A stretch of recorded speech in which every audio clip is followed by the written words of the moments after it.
Good morning student. आज हमारा topic है atomic orbital. Atomic orbitals. Atomic orbitals की डेफिनेशन क्या है? इसके पहले हम लोगों ने बोहर का परमाणु मॉडल पढ़ा था। तो उस मॉडल में कहा गया कि परमाणु में इलेक्ट्रॉन नाभिक के चारों ओर कुछ निश्चित दूरी पर, है ना, कुछ निश्चित दूरी पर उपस्थित होते हैं, जिनको हम क्या कहेंगे, कक्षा कहते हैं। ठीक है, ये क्या करते हैं, उसके चारों तरफ परिक्रमा करते रहते हैं। लेकिन हाइगेनबर्ग के अनुसार उन्होंने अनसर्टेनिटी प्रिंसिपल दिया, तो उनके अकॉर्डिंग क्या होगा कि वो छोटा कण होगा, लेकिन एक जगह स्थिर नहीं रहता, बल्कि क्या होता है, निश्चित पद पर वो अपनी स्थिति को संभावित करता रहता है। ठीक है, तो इस मॉडल को इलेक्ट्रॉन की जो निश्चित स्थिति निर्धारित करना है, वास्तव में हम ज्ञात नहीं कर पाते हैं। ठीक है, हाइगेनबर्ग के अनिश्चितता सिद्धांत के अकॉर्डिंग हम इलेक्ट्रॉन को एक निश्चित स्थान पे संभावित स्थिति को नहीं दिखा सकते हैं। तो इलेक्ट्रॉनों के पाए जाने की जो संभावना है वो उसकी स्थिति और वेग पर निर्भर कर रही है। तो संभावना उसको हम प्रोबेबिलिटी के अकॉर्डिंग कहेंगे। ठीक है, किसी क्षेत्र को उसका कक्षक कहेंगे। ठीक है, उस जो स्थान है वो कक्षक कहलाएगा, ऑर्बिटल कहलाएगी। और उसकी डेफिनेशन क्या होगी? जो नाभिक के चारों ओर पाया जाने वाला क्षेत्र है। ठीक है, किसी नाभिक हो गया, मान लीजिए न्यूक्लियस हो गया, उस न्यूक्लियस के चारों ओर त्रिविम आकाश में, 3 डायमेंशनल में, वह क्षेत्र जहाँ किसी निश्चित ऊर्जा के इलेक्ट्रॉन की पाए जाने की संभावना, ये पूरा, ये छोटा छोटा इसमें जो सराउंडिंग, इसमें क्या है, उसका सराउंडिंग 3 डायमेंशनल स्पेस हो गया। और यहाँ पे जो पाए जाने की स्थिति है, निश्चित ऊर्जा वाले एक इलेक्ट्रॉन के पाए जाने की संभावना यहाँ पे 90 to 95% प्रेजेंट होती है। ठीक है, 90 से 95% उसकी उपस्थिति पाए जाने की संभावना होती है। उस स्थान को कक्षक के ऑर्बिटल कहते हैं। इसको क्या बोलेंगे? ऑर्बिटल। ये स्थान क्या कहलाएगा? ऑर्बिटल। ठीक है, किसी नाभिक के चारों ओर त्रिविम आकाशीय 3 डायमेंशनल स्पेस में वह क्षेत्र जहाँ पर निश्चित ऊर्जा वाले इलेक्ट्रॉन के पाए जाने की संभावना 90 से 95% अधिकतम होती है, वह स्थान उसका ऑर्बिटल कहलाएगा। ठीक है, अब हमें फॉर एग्जांपल किसी हाइड्रोजन एटम के लिए लेते हैं। एक इलेक्ट्रॉन, जो हाइड्रोजन में कितने इलेक्ट्रॉन होते हैं? 1 इलेक्ट्रॉन होता है। ये आपका न्यूक्लियस हो गया, इस न्यूक्लियस में प्रोटॉन और न्यूट्रॉन उपस्थित है। तो नाभिक के चारों ओर जो 1 इलेक्ट्रॉन पाया जाए, उसकी संभावना इस गोलीय क्षेत्र में प्रदर्शित की गई है। ठीक है, इस गोलीय क्षेत्र में क्या होगी? अधिकतम होगी। अतः हाइड्रोजन परमाणु क्या होगा कि जो ये स्थान प्रदर्शित होगा, वो क्या कहलाएगा? इसका अधिकतम संभावना वाला क्षेत्र। इसको हम लोग ऐसे छोटा छोटा डैश से रिप्रेजेंट कर देते हैं। ये इसकी अधिकतम संभावना वाला क्षेत्र होगा। इसको हम छोटे छोटे डैश के रूप में प्रेजेंट कर सकते हैं। ठीक है, नाभिक के चारों ओर इलेक्ट्रॉन के जो पाए जाने की संभावना, उनको छोटे छोटे बिंदुओं के द्वारा दर्शाया जा सकता है। ठीक है, ये क्या, यहाँ पे क्या होता है? इलेक्ट्रॉन का पाया जाना अधिकतम होगा। यहाँ पे इलेक्ट्रॉन की पाए जाने की अधिकता या सघनता होगी, इसको हम ऐसे बोल सकते हैं। ये परमाणु कक्षा का बिंदुवार या डॉट मॉडल कहलाता है। ठीक है, इसमें इलेक्ट्रॉन क्लाउड्स को हम क्या कहते हैं? उसके सराउंडिंग चारों तरफ प्रेजेंट कर सकते हैं। परमाणविक ऑर्बिटल के जो चारों ओर आकाशीय स्थान है, उसमें पाए जाने के आधार पे इनको हम 4 टाइप्स में डिवाइड करते हैं। ठीक है, टाइप ऑफ ऑर्बिटल्स अगर हम लोग पढ़ेंगे, टाइप ऑफ ऑर्बिटल, तो ये कितने प्रकार के होंगे? 4 प्रकार के। कौन कौन से? एस ऑर्बिटल,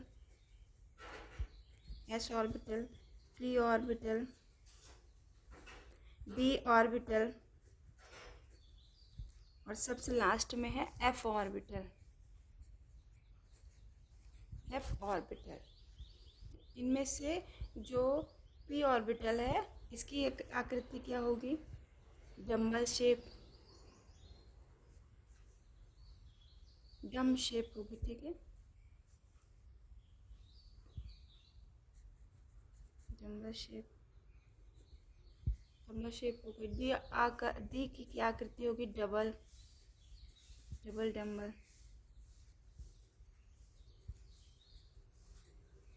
और ये एफ ऑर्बिटल होता है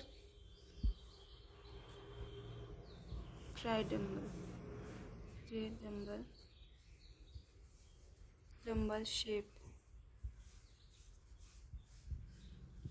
और एस आपको पता है सर्कुलर होता है, सर्कुलर शेप। मैंने ये इसका साइज बता दिया, साइज एस पी डी और एफ। इनको हम कैसे रिप्रेजेंट करते हैं? Small letter S, small letter P, small letter D, small letter F. इनको हम इन लेटर से रिप्रेजेंट करते हैं। अब हम लोग इसका एक एक करके इनको समझते हैं। एस ऑर्बिटल,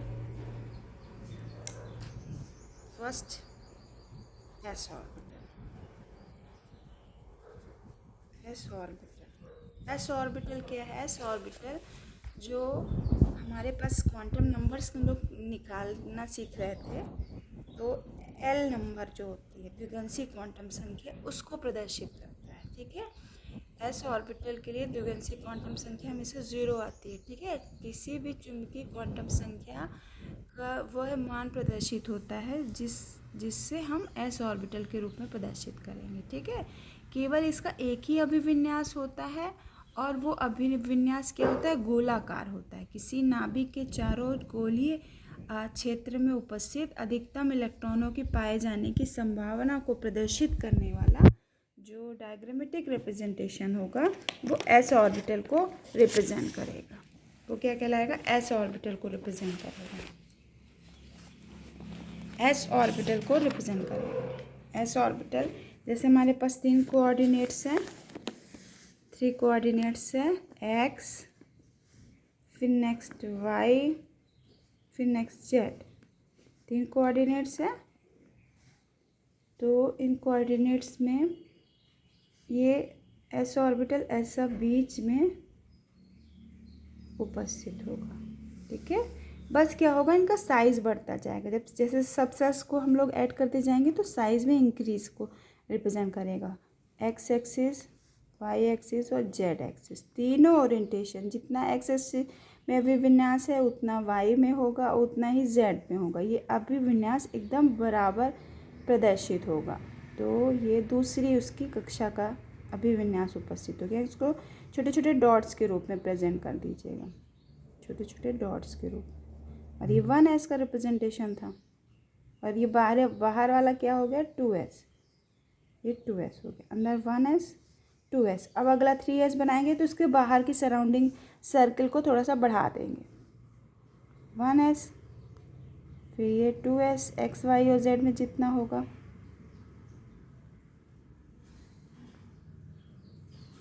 ये आपका 3s हो जाएगा। इसको आप छोटे छोटे डॉट्स के रूप में प्रेजेंट करिएगा, छोटे छोटे डॉट्स बना लीजिएगा, बीच में डॉट्स से भर लीजिएगा इसको, छोटे छोटे डॉट्स, 2s और ये लास्ट वाला 3s हो गया। ये क्या कहलाते हैं? यहाँ ये जो ब्लैंक आपको स्पेस दिख रहा है ये क्या होता है? नोड्स होंगे। यहाँ पे इलेक्ट्रॉन बिल्कुल नहीं पाए जाएंगे, और जहाँ पे डॉट्स ये छोटे छोटे लाइन से आपको दिख रही हैं ये क्या है?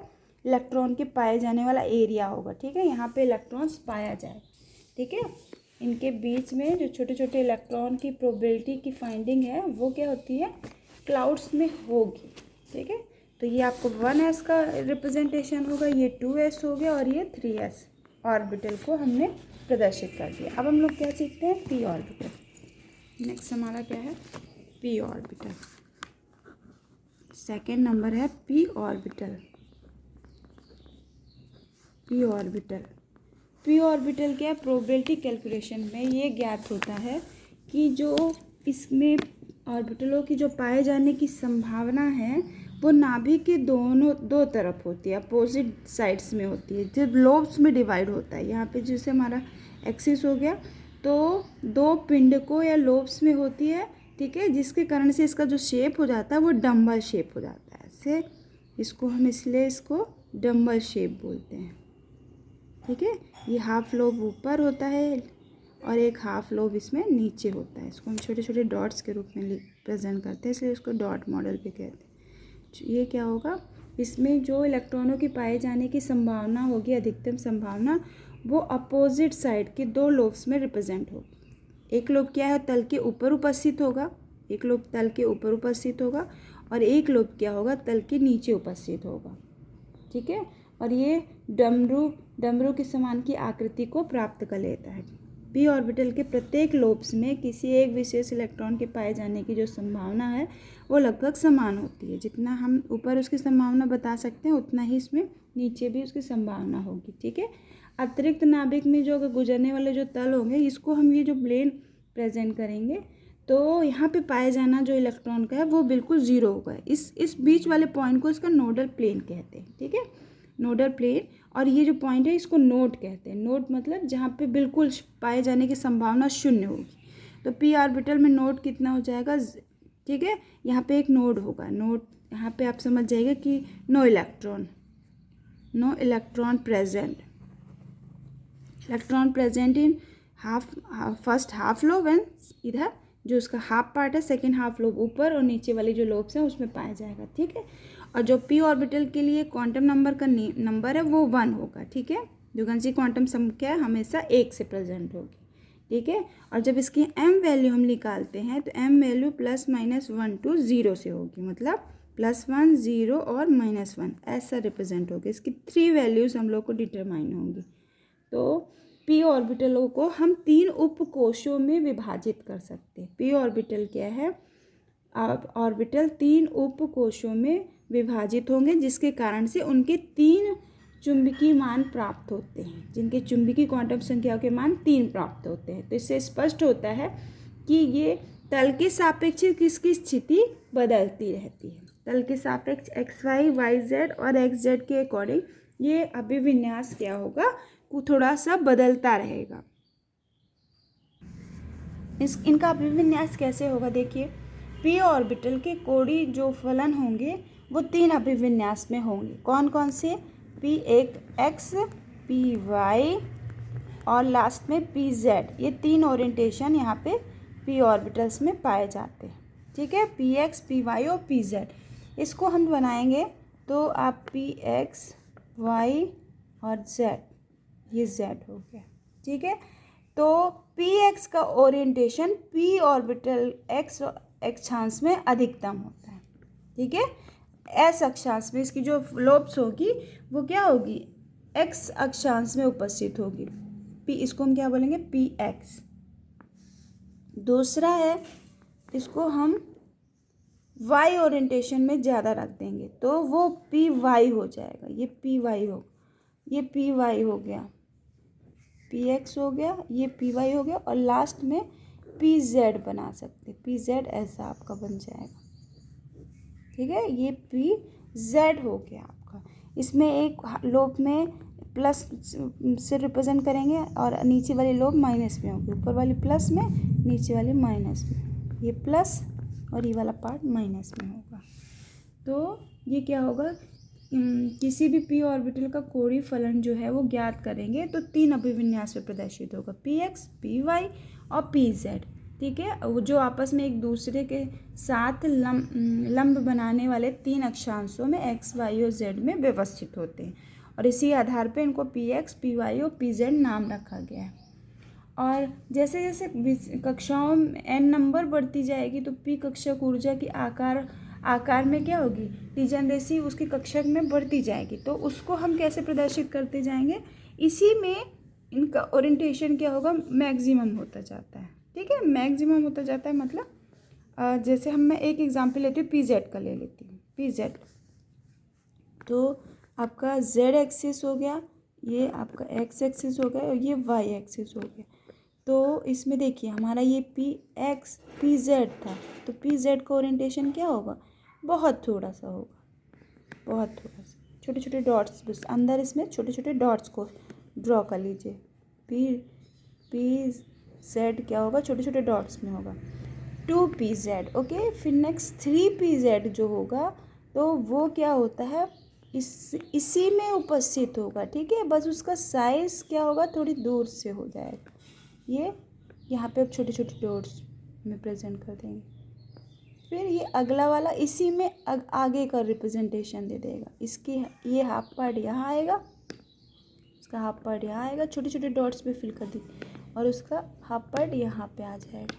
छोटे छोटे डॉट्स में इसको रिप्रेजेंट कर दीजिए। क्या है ये? मान लीजिए 2 3 और ये 4, ये 4PZ का रिप्रेजेंटेशन हो गया। बात समझ में आई? 4PZ मतलब ये तो पहले वाला का ओरिएंटेशन फर्स्ट लोब थी, है ना। तो 2P, क्योंकि दूसरे उपकोष से चालू होता है P ऑर्बिटल, तो वो 2P का ये ओरिएंटेशन हो गया। और इसके बाद अब आएगा 3P आएगा, तो 3P का ओरिएंटेशन उससे थोड़ा सा दूर हो जाएगा। ठीक है, इसको हम अलग से ऐसे बना सकते हैं। ये 2P हो गया। फिर अगला अगर हम 3P बनाना चाहेंगे तो 3P थोड़ा सा बड़ा हो जाएगा। अगर और आगे जाएंगे तो ये 4P का ओरिएंटेशन होगा, मतलब ये उपस्थित इन्हीं P लोब्स में ही होगा। 2P, 3P और ये 4P। मैंने इनको कंबाइन यहाँ पे रिप्रेजेंट कर दिया है, इनको मैंने कंबाइन यहाँ पे रिप्रेजेंट कर दिया है। तो PZ ऑर्बिटल इस तरह से इसमें नोडल प्लेन्स में इस तरह से उपस्थित होगा। PX, PY और PZ, ये 3 प्रकार का होगा, PX, PY और PZ। इनका ओरिएंटेशन हम इस प्रकार से लिख सकते हैं। ये इसके अंदर 2P होगा, ठीक है, छोटे छोटे डॉट्स में लिख दीजिएगा। फिर ये वाला हमारा 3P होगा। ये वाला लोस बीच का स्थान क्या कहा जाएगा? नोड बना देंगे, इसको ब्लैंक रखिएगा। ठीक है, इस डायग्राम में ध्यान दीजिएगा। हम क्या करेंगे, ये 2P का हो गया, डॉट्स में लिख दिया आपने। फिर अगला वाला बनाएंगे तो दोनों के बीच में क्या होगा? ब्लैंक स्पेस होगा, ये ऐसा, है ना। और फिर जो ये लास्ट वाला है,